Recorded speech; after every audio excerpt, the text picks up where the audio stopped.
దత్తభక్తులకు శ్రీ దత్తుని ఆశీస్సులు. వేములవాడలో మేము శ్రీ దత్తుని ఈ దేవాలయాల్ని మేము నిర్మిస్తున్నాము. చాలామంది వందలాది మంది భక్తులు మరి ఈ దేవాలయాన్ని, నిర్మాణంలో ఉన్నటువంటి దేవాలయాన్ని సందర్శించి తమ విరాళాలను అందజేస్తున్నారు. ఇటీవలనే ఈ దేవాలయము మేము ప్రారంభించిన సందర్భంలో పునాది తీసేప్పుడు దాదాపు 8 అడుగుల లోతులో పునాది తీసిన తర్వాత ఎక్కడి నుంచో వచ్చింది.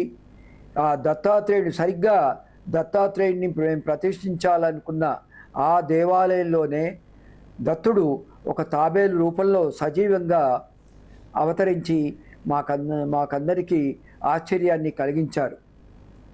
అట్లాగే మొన్నటికి మొన్న దాదాపు ఒక వారం రోజుల క్రితము మరొక చిన్న తాబేలు కూడా వచ్చి ఈసారి ఈ దత్తునికి నిర్మిస్తున్నటువంటి ఈ చిన్న మండపంలోకి అది ప్రవేశించింది.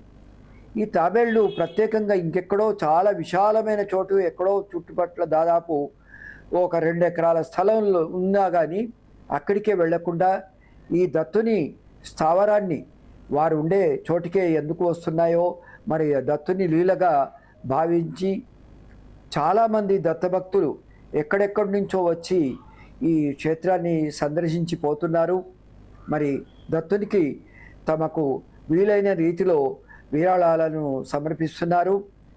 ఎవరైనా దత్తభక్తులు మరి తమ విరాళాలను సమర్పించుకుంటే ఈ QR కోడ్ను ఈ స్క్రీన్ పైన మీద కనిపిస్తున్న విధంగా మీరు పంపించవచ్చును.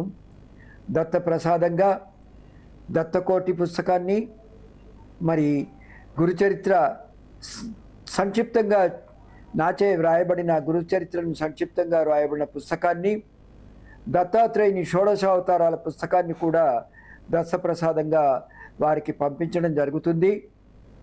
అంతేకాకుండా దత్తుంది సిల్వర్ మెమెంటో కూడా వారు పూజకు వారి ఇంట్లోనే కాకుండా బయటకు ఎక్కడికి వెళ్ళినా, ఏ ఊరికి వెళ్ళినా పూజించుకునే విధంగా సిల్వర్ మెమెంటోను కూడా వారికి దత్తప్రసాదంగా పంపించబడుతుందని మనవి చేస్తూ, మీకు వీలైనప్పుడు ఒకసారి ఈ వేములవాడకు రావాల్సిందిగా కోరుతూ ముగిస్తున్నాం.